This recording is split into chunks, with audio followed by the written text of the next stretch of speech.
You will, he says, hopefully, remember the primacy effect. And that's what makes the abstract and introduction so important, the first impression. But there's also a last impression, and that is what's called a recency effect.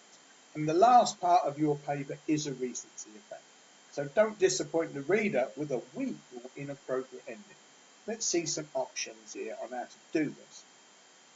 Now, there's a number of ways, but you can combine these. But what's important is better, not more. One possible option is to provide some kind of summary, but it doesn't summarize the paper, but focuses on the main area of interest. So if we're talking about the flipped classroom, if that's what the research is about, we may summarize to say that the flipped classroom appears to work in these ways, in this context with these students, or whatever. Secondly, conclusions.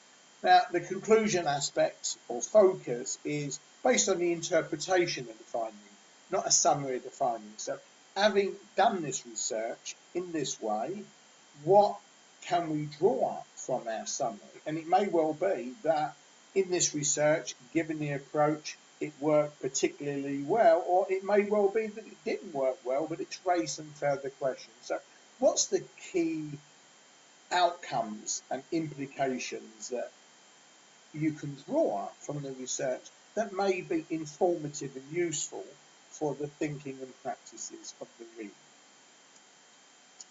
And finally, you can make recommendations. So here, if you have actually found something that you feel, based on the data, based on the experience of doing the research, that you can say, well, if you're doing this, these are things to avoid based on what we've done here. And there are some really useful ways, perhaps, for you to think about how it may apply to your context.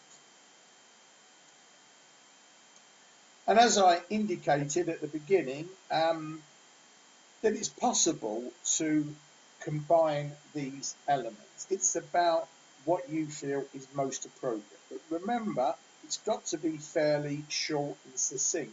So it's thinking about where the emphasis might be based on your particular research.